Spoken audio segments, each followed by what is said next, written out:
Comment gérer sa colère? Comment se sentir bien dans sa vie personnelle comme au travail? Que faut-il faire pour que l'autre ne télécommande pas mes humeurs? Je ne suis pas un téléviseur. Ce n'est pas à l'autre de dire « sois content ». Ne sois pas content, saute, dors bien, énerve-toi, sois agacé, sois frustré. Non! Comment s'affirmer? On en parle dans cette vidéo.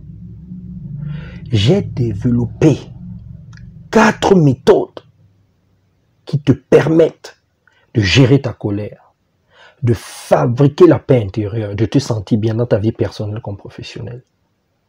Je t'explique tout dans cette vidéo. Commence à la partager. Les likes ne m'intéressent pas. Ce qui m'intéresse, ce sont les partages. Il y a une personne en ce moment qui s'énerve contre ses enfants, qui passe le temps à gronder ses enfants. Il y a une personne qui ne s'entend pas dans son couple. Quelqu'un qui ne se sent pas bien dans son travail. Un entrepreneur qui galère. Quelqu'un qui n'est pas d'accord avec tout ce qui se passe en ce moment dans la vie. Il y a des gens qui se sentent mal parce qu'ils entendent des choses bizarres à la radio. Ce qu'ils regardent à la télé ne leur plaise pas. Il y a des gens qui n'aiment pas ce qu'ils lisent dans les journaux. Peut-être que toi-même, tu n'arrives pas à te contrôler dans certaines situations. Donc, en partageant cette vidéo, tu m'aides à aider cette personne. Tu es en train de recevoir gratuitement, retransmets, redonne gratuitement. Je coach et j'aide beaucoup de personnes à travers le monde, que ce soit en Amérique, en Asie, en Afrique comme en Europe. Il y a des gens qui bénéficient de mes accompagnements. Aujourd'hui, c'est à ton tour de bénéficier de cela gratuitement. Toutes les personnes que j'accompagne, je les appelle les athlètes de la réussite. Si tu veux être un athlète de la réussite, partage cette vidéo, abonne-toi à ma chaîne YouTube et suis-moi sur Facebook, sur Instagram et sur TikTok. Tu regardes cette vidéo, tu reviens et tu prends un stylo bleu, un stylo rouge, un cahier en tant qu'athlète de la réussite. Tu prends des notes, ça va beaucoup t'aider dans ta vie personnelle comme professionnelle. À tout de suite.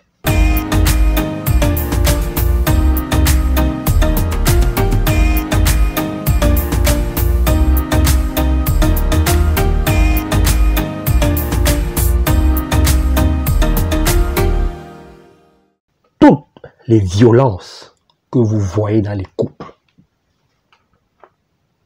les guerres dans le monde entier entre les nations, des gens qui ne se parlent plus, des gens qui dorment mal, tout ça vient de 4 sentiments, de 4 énergies.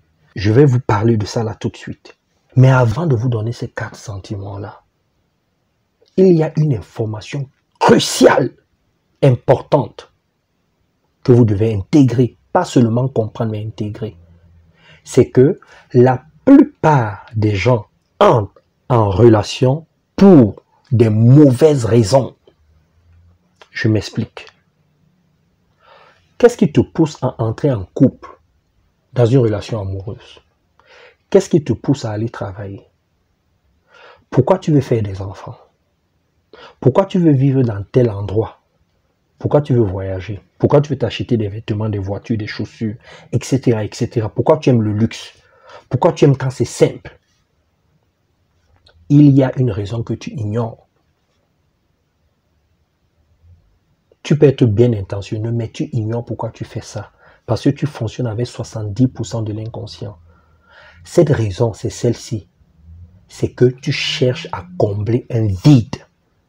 Qu'est-ce que ça veut dire en français simple, combler un vide? Je te donne quelques exemples. Si dans ta vie, tu as manqué d'argent, à un moment dans ta vie, tu as manqué d'argent, tu vas entrer dans une relation amoureuse par exemple. Toi, tu vas vouloir sortir, t'acheter des vêtements, avoir du luxe chez toi, acheter une belle voiture, acheter tout ce qui va te permettre de te prouver que tu as de l'argent. Ça, c'est ton vide, parce que tu as manqué de l'argent. L'autre a un autre vide que tu ne sais pas. Si il trouve anormal ton comportement parce qu'il a un autre vide, vous n'allez pas vous entendre. Ça va créer des frustrations entre vous. Et tu ne comprendras pas, vous allez commencer à vous insulter, à vous accuser. Parce que vous n'avez pas les mêmes vides. Vous ne cherchez pas à combler le même vide. Vous n'avez pas les mêmes besoins. C'est ça que ça veut dire. Si petit, papa, maman ne communiquaient pas avec toi, quand tu vas entrer dans une relation, tu vas vouloir tout le temps échanger. Ça, c'est ton vide à toi. C'est ton besoin à toi. Le fait de communiquer avec l'autre, tu es en train de combler ton vide. Si l'autre n'a pas le même vide, il ne va pas vouloir parler. Et toi, tu vas te dire, il ne veut jamais parler. Mon mari, ma femme ne veut jamais parler.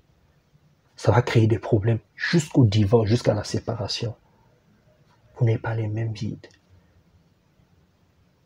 Je te prends l'exemple en tant qu'entrepreneur. Si, par exemple, quand tu étais petit, on ne te félicitait jamais, on ne t'appréciait jamais, on n'était jamais content de toi. En tant qu'entrepreneur, tu vas vouloir faire des choses qui vont révolutionner le monde. Tu vas vouloir satisfaire tes clients. L'argent ne sera pas très important pour toi, mais un autre entrepreneur qui a manqué d'argent, lui, il va chercher à faire 10 000, 20 000 euros et il sera prêt à tout pour faire cet argent, quitte à escroquer les autres.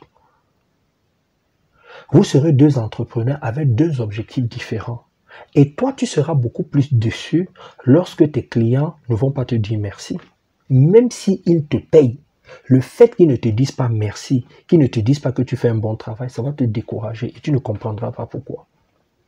J'ai ces cas en coaching. Ça va te mettre en colère.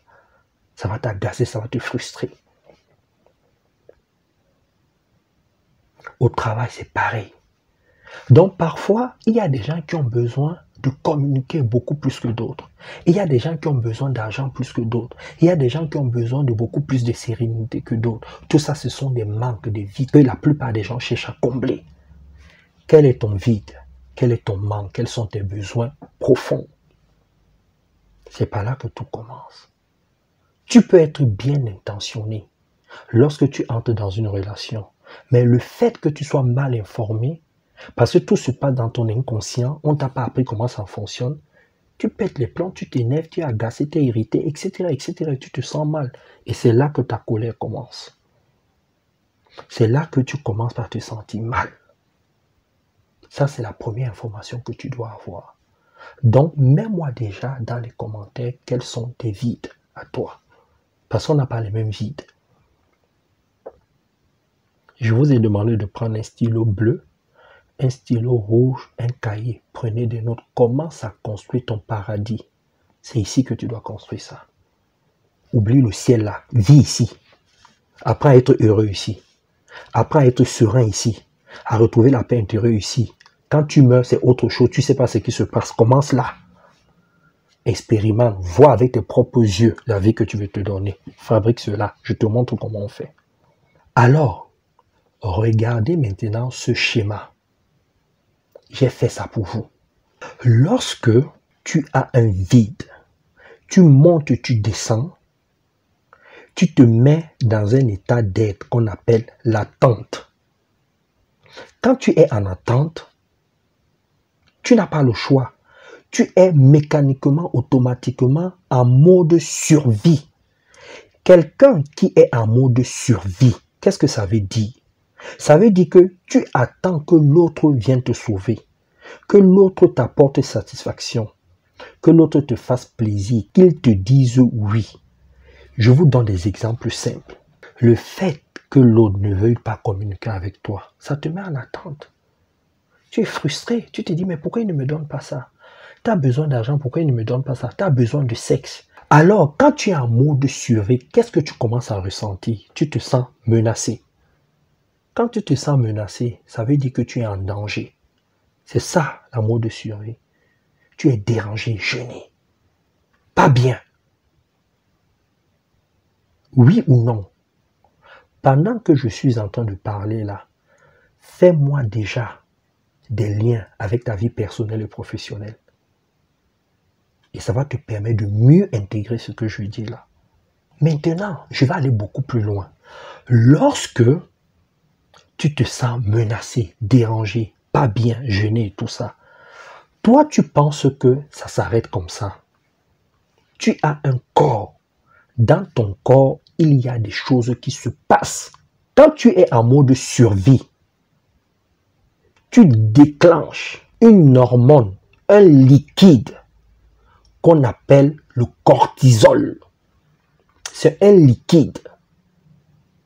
Ce liquide-là est fabriqué dans les glandes surrénales, c'est-à-dire au-dessus des reins. Quand ce liquide-là sort, quand on dit que tu sécrètes, ça veut dire que les glandes surrénales font sortir, évacuent ce liquide-là. Tu penses que ce liquide-là va où? Écoutez bien, ce liquide-là va dans tous les organes de ton corps. Ça va dans l'estomac, dans les intestins, dans le cœur, ça monte jusqu'au cerveau, ça va partout. Tu dois comprendre quelque chose, c'est que tu n'as pas que tes pensées. Il y a ton corps qui fait des choses. Quand ce liquide-là sort des glandes surrénales, tu es déjà en mode danger. Alors, c'est quoi la suite de tout ça? Ce liquide-là, quand il commence à circuler à travers tes différents organes, jusqu'au cerveau, qui est un organe bien sûr, ça va créer ce qu'on appelle des boules d'angoisse, des douleurs abdominales. C'est tout ça qu'on appelle des tensions. Donc, ça va créer des tensions dans ton corps. Et quand tu commences à ressentir de telles tensions, comme des boules d'angoisse, des douleurs abdominales, par exemple, ces tensions-là vont créer 4 types de sentiments. 1. La frustration. La frustration, c'est lorsque tu es déçu, insatisfait. 2. Ça va créer la contrariété. La contrariété, c'est lorsque tu es fâché, ennuyé, désolé, mécontent, affligé, lorsque tu ressens du chagrin. Ça, c'est 2. 3. Tu vas te sentir agacé. Tu te sens agacé lorsque tu commences à devenir impatient, lorsque tu te sens gêné. Ensuite, il y a un autre sentiment, un autre état d'être que tu vas ressentir, qu'on appelle le stress. Le stress, c'est quoi? C'est lorsque tu te retrouves dans une situation éprouvante.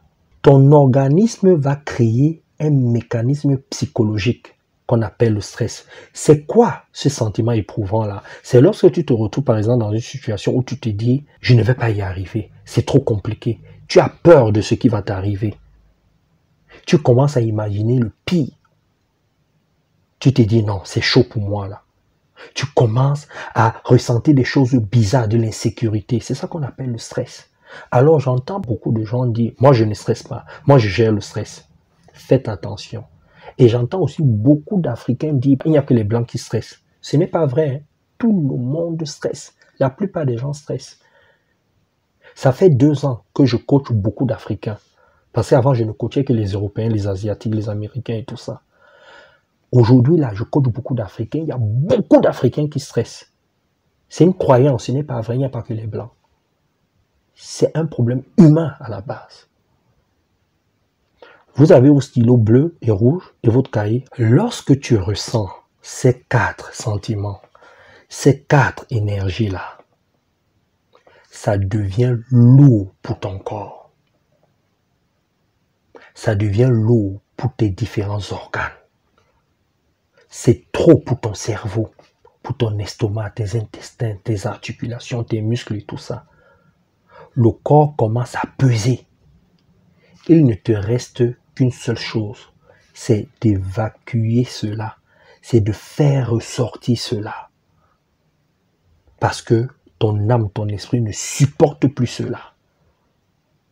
Et c'est à ce stade-ci que la plupart des gens commencent à manquer d'intelligence relationnelle et émotionnelle. Je vous ai dit que c'est ma spécialité.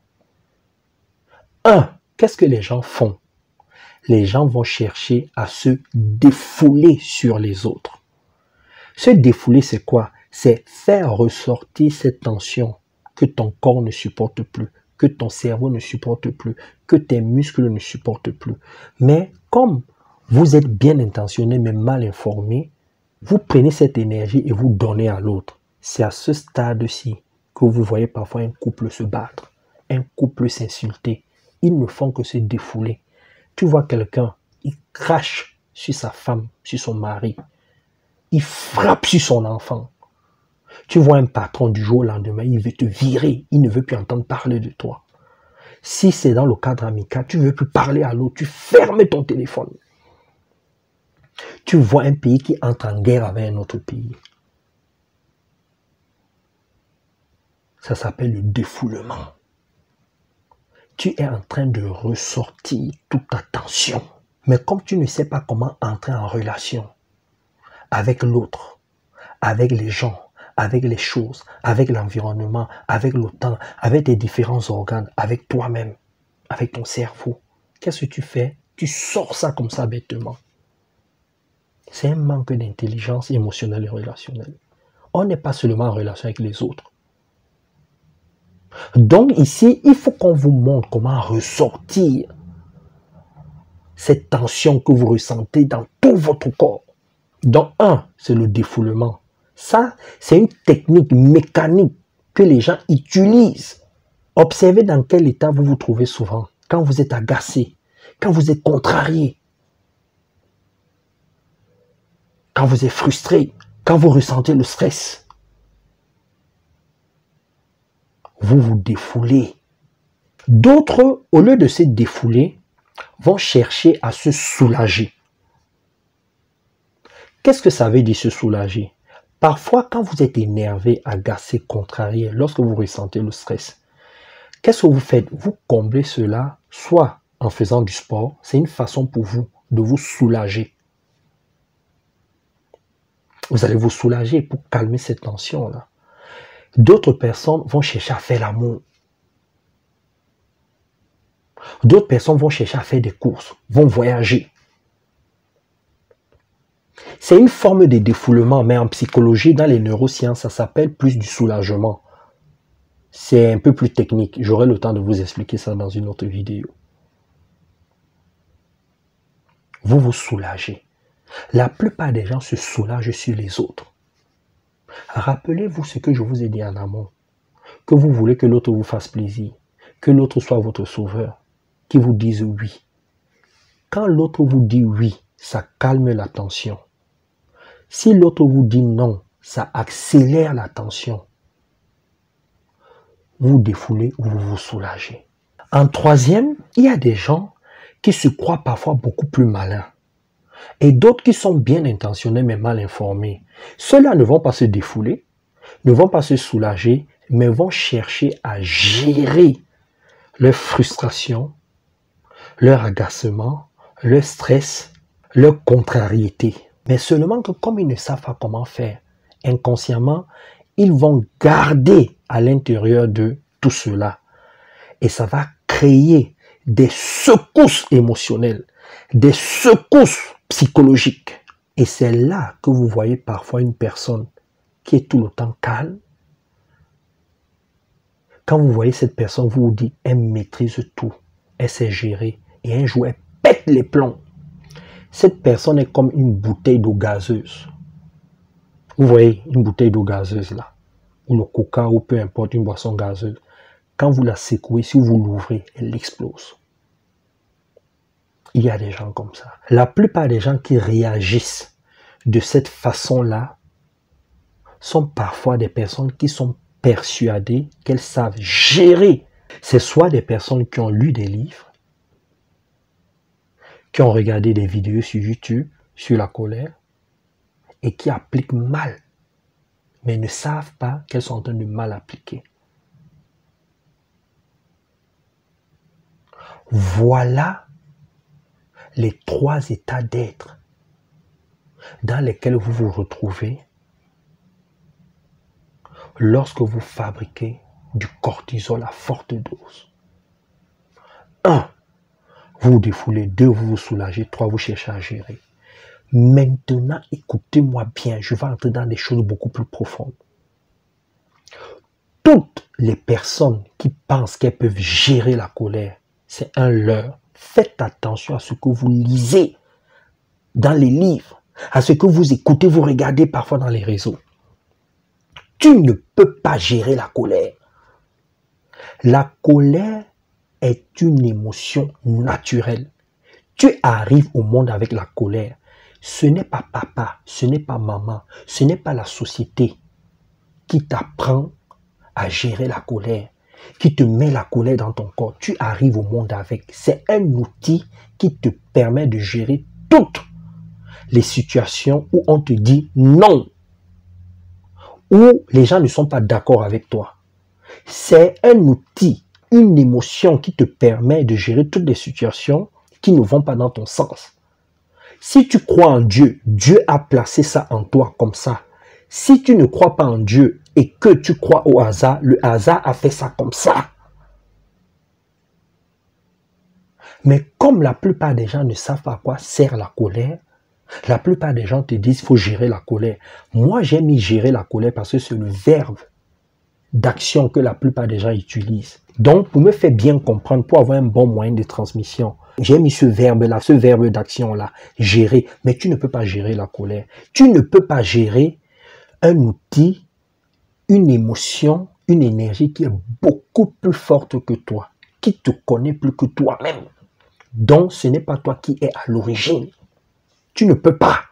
Déjà que quand tu es à l'origine de certains mots, de certaines difficultés que toi-même tu as créées, tu as du mal à les gérer. C'est la colère que tu n'as pas créée que tu sauras gérer. Toi-même réfléchis. C'est logique ce que je dis. C'est la vie, c'est Dieu, c'est le hasard qui a créé cela. Tu ne peux pas gérer. La colère te connaît plus que toi-même.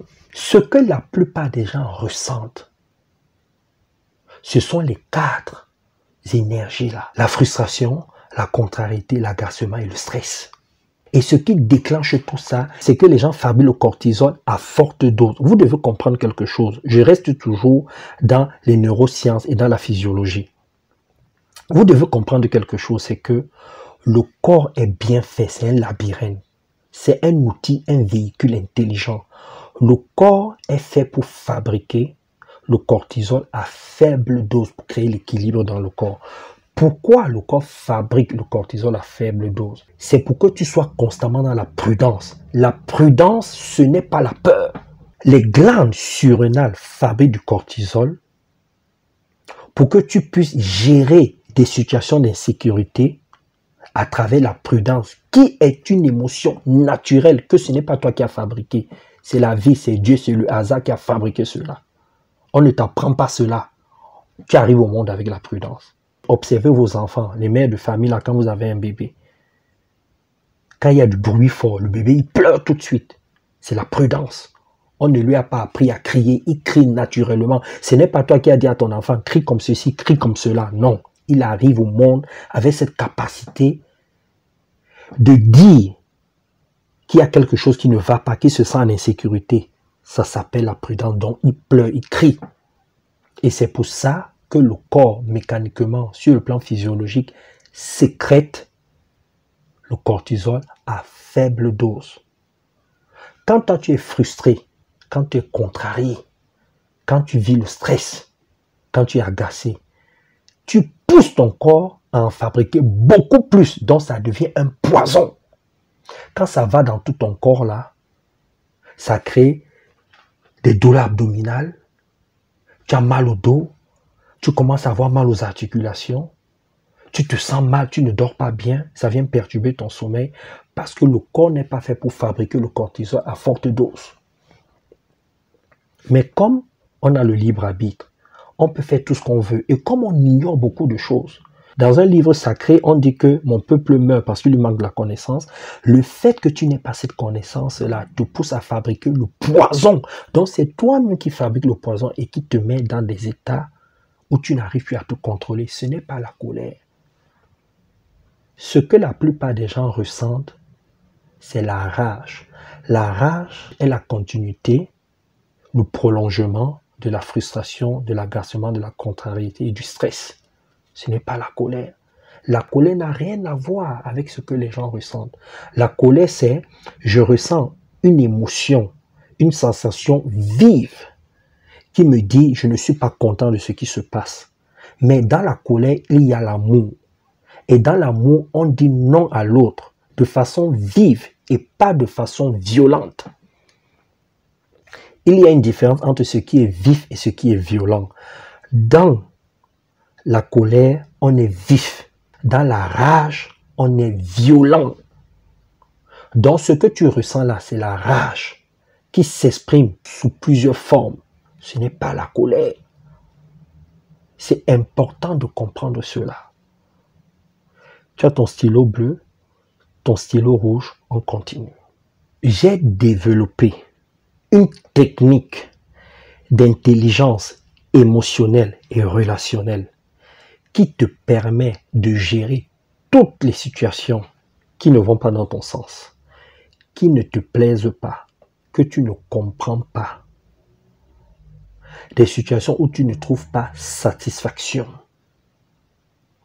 J'ai mis en place cette technique-là pour que tu puisses gérer les frustrations, l'agacement, la contrariété, le stress.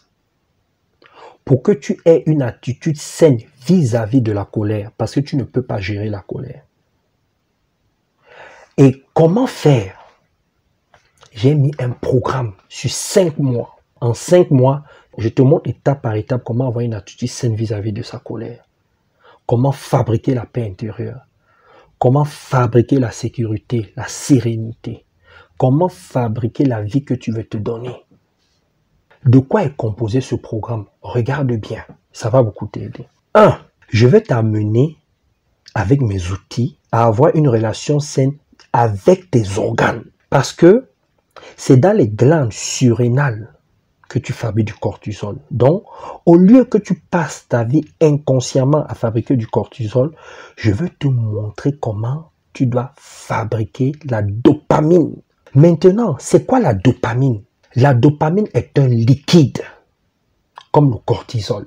On appelle ça une substance chimique. Il ne faut pas que le mot chimique te fasse peur. Pour ceux qui sont allés à l'école, vous savez ce que c'est la chimique. Il faut que tu saches que la dopamine est un neurotransmetteur, un neuromédiateur. Qu'est-ce que ça veut dire en français simple? Parce que là, je suis un peu dans les neurosciences et je sais que tout le monde ne va pas comprendre. Ça veut dire simplement que c'est un messager chimique. C'est un messager. Vous devez comprendre que le corps est fait de telle sorte que quand vous vivez une situation qui ne vous plaît pas, c'est pas dans votre couple, dans votre vie personnelle comme professionnelle, il y a des messages chimiques qui se déclenchent en vous à travers ces liquides-là. C'est ça qu'on appelle en neurosciences des neuromédiateurs, des neurotransmetteurs. Par contre, pour déclencher la dopamine, le corps utilise des neurotransmetteurs bien spécifiques. Vous devez tout faire pour comprendre comment votre corps fonctionne. C'est ça qui va vous donner un meilleur comportement, qui va vous permettre de savoir comment vous positionner dans vos vies personnelles et professionnelles. Pendant les formations, je vais vous amener de façon technique, avec mes méthodes à moi, à fabriquer de façon équilibrée ce liquide-là. Alors ce liquide-là, vous devez comprendre quelque chose. Regardez bien l'écran. C'est le liquide qui vous permet de créer le plaisir, la motivation, qui vous permet d'avoir un bon sommeil. Il vous permet aussi d'avoir la maîtrise de vos gestes, de vos paroles, d'être attentionné les uns envers les autres. Il joue un rôle très important dans le comportement. C'est ce liquide-là qui permet au cerveau de se sentir récompensé parce que le cerveau a besoin d'être content. Il a besoin de récompense parce qu'il travaille énormément. Il travaille 24 heures sur 24. Ça, c'est la première partie de ma formation, de mes coachings avec vous. C'est du sérieux. Je vous dis, on ne se lève pas comme ça, on commence à dire on va gérer sa colère, on va apprendre à se maîtriser, on va contrôler ses gestes. On ne fait pas ça. La preuve, vous essayez de faire ça, vous voyez que ça ne marche pas. Ça, ce sont des techniques, des méthodes que j'ai développées pendant des années. J'ai commencé à développer ça lorsque je me perds dans la forêt équatoriale africaine. Quand je sors de là, je mets ça en place et ça a aidé des milliers de personnes et dans tous les domaines, que ce soit personnel comme professionnel. Par contre, je ne vais pas que vous aider à sécréter de façon équilibrée la dopamine, vous allez aussi sécréter d'autres molécules qui se trouvent dans votre corps, qui vont vous apporter la sérénité, le plaisir, tout ce que je vous ai dit. 2, on va travailler dans la psychologie. Je vais vous amener d'abord à faire la différence entre le cerveau et l'esprit, parce que ce n'est pas la même chose. Le cerveau, c'est un instrument de traitement d'informations avec des rôles bien spécifiques. L'esprit, c'est ton vrai toi-même. Pendant les formations, vous aurez le temps de comprendre cela. C'est ton vrai toi-même. La plupart des gens font à partir de leur cerveau au lieu de faire à partir de leur esprit. Parce que l'esprit crée, le cerveau stocke et les gens font le contraire. Donc il y a dysfonctionnement. Ce qui fait que tu passes ton temps à t'énerver, à ne pas contrôler ta vie et tu n'as pas la vie que tu souhaites. En faisant bien ces différences, en voyant comment ça fonctionne, en expérimentant ça, vous allez comprendre. C'est pour ça qu'il y a 5 mois de formation. Ça, c'est 2. Et là, nous sommes dans la psychologie. Et ensuite, nous allons travailler dans la spiritualité. Ça, c'est 3. Il y a 4 étapes. Ça, c'est en 3. En 3, la spiritualité, c'est quoi? Je vais vous amener à écouter de façon active votre âme. Parce que j'entends beaucoup de gens parler de l'âme. C'est quoi l'âme? Quel est son rôle? Comment l'âme agit dans votre corps? Comment l'âme est en accord avec la vie, avec l'extérieur, avec les autres? On va parler de tout ça pendant la formation. Et vous allez expérimenter. Parce que c'est du coaching. Vous allez expérimenter ça dans vos vies personnelles et professionnelles. Je n'ai pas le temps de vous parler de l'âme ici, mais pendant les formations, pendant les coachings, vous allez expérimenter cela. Et ensuite, en 4, nous allons maintenant travailler sur le comportement. Quelle attitude gagnante il faut mettre en place? Quel est ton positionnement? Comment te comporter dans les différentes situations? Au travail, face à ton enfant qui est têtu, qui ne t'écoute pas, face à ton enfant qui t'écoute, comment te positionner face à ton mari, à ta femme qui ne veut plus de toi, qui n'est plus d'accord avec toi, qui est d'accord avec toi, qui veut quelque chose, etc., etc. On travaille tout ça en accord avec ton comportement, ton environnement et bien sûr en nous basant beaucoup sur les neurosciences. On va beaucoup travailler sur cette partie-là. Donc, je ne vois pas comment, avec cette formation, tu ne vas pas t'en sortir. Je ne vois pas comment tu ne sauras pas faire face aux situations qui ne vont pas dans ton sens, qui te frustrent, qui t'agacent, qui te contrarient et qui te stressent. Ce n'est pas possible. Je continue à dire, partage cette vidéo, ça va aider les gens. C'est un peu comme une mini-formation que je viens de vous donner là. N'oubliez pas, nous faisons beaucoup de formations, beaucoup de séminaires, beaucoup de conférences. Tout à l'heure, je vais vous mettre une vidéo, vous allez voir les séminaires, les conférences que nous faisons. Toutes les personnes qui veulent être accompagnées sur la colère, vous appelez à ce numéro-ci. On va vous dire ce qu'il faut faire pour intégrer le programme, pour vous faire coacher par moi dans vos vies personnelles et professionnelles.